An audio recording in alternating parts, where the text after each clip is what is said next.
Dans un coin reculé de la savane, là où les arbres tordus rencontrent les hautes herbes dorées, vivait un renard nommé Roxy.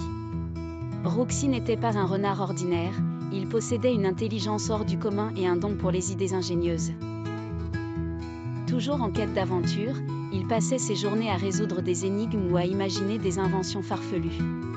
De l'autre côté de la plaine, un zèbre nommé Zébulon galopait de manière effervescente. Zébulon était connu pour sa joie de vivre contagieuse et son incroyable énergie. Il ne pouvait rester en place une seconde. Il sautait, bondissait et riait à gorge déployée, attirant l'attention de tous les animaux autour. Un matin lumineux, alors que le soleil s'étirait doucement dans le ciel, Roxy flânait près d'un point d'eau. Tout semblait calme, jusqu'à ce qu'un nuage de poussière apparaisse au loin, accompagné de bruits de sabots assourdissants.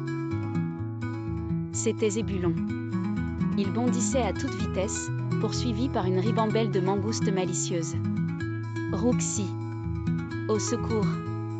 cria Zébulon en zigzagant. « Ces mangoustes veulent voler mes rayures. » Roxy, toujours prêt à aider et curieux de comprendre cette situation absurde, leva les yeux au ciel, l'air amusé. « Tes rayures? Pourquoi ferait-elle cela ?» Zébulon glissa dans l'herbe, s'arrêtant juste devant Roxy. Il haletait. « Elles disent que mes rayures magiques attirent les papillons, et elles veulent les avoir pour organiser une fête papillon. Tu te rends compte ?» Roxy plissa les yeux et observa les mangoustes qui arrivaient en criant « Donnez-nous les rayures, Zébulon. On veut que les papillons viennent à nous aussi. » Roxy réfléchit rapidement. « Mesdames les mangoustes, dit-il d'une voix calme mais assurée, les rayures ne se donnent pas comme ça. Et puis, avez-vous pensé à ce qui arriverait à Zébulon sans elles ?» Les mangoustes, intrigués, s'arrêtèrent net. « Hein? Que veux-tu dire ?» Roxy fit un geste théâtral. « Eh bien, les rayures d'un zèbre ne sont pas qu'un ornement. Elles le protègent du soleil, l'aident à courir vite, elles sont magiques, oui, mais seulement pour lui. Si vous essayez de les prendre, elles disparaîtront. » Zébulon hocha vigoureusement la tête. « Exactement.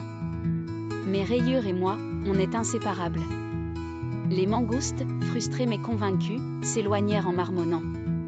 HMPH. On trouvera un autre moyen d'attirer les papillons. Zébulon sauta de joie. « Merci, Roxy. Sans toi, je serais un zèbre tout nu. » Roxy sourit, mais il savait que ce n'était que le début de leur aventure. Une quête imprévue plus tard dans la journée, Zébulon proposa à Roxy une idée un peu folle. « Dis-moi, Roxy, toi qui es si intelligent, est-ce qu'on ne pourrait pas organiser une vraie fête pour tous les animaux de la savane? Une fête où chacun aurait quelque chose de spécial, comme mes rayures magiques. » Roxy haussa un sourcil. « Une fête? Et pourquoi pas? Mais il faudra de l'organisation et des surprises. » Les deux amis se mirent immédiatement au travail. Roxy, avec son esprit rusé, fabriqua des décorations ingénieuses à partir de feuilles, de fleurs et de lianes. Il imagina même des lanternes suspendues qui brillaient à la nuit tombée grâce à des lucioles soigneusement recueillies. Zébulon, de son côté, galopait dans toute la savane pour inviter les animaux, des girafes élégantes, des éléphants joyeux, des antilopes timides, et même les mangoustes, qui furent ravis d'entendre parler de la fête. Mais une ombre plana sur leurs préparatifs. Quelqu'un observait Roxy et Zébulon depuis les buissons, le grand lion Mufar, le roi de la savane.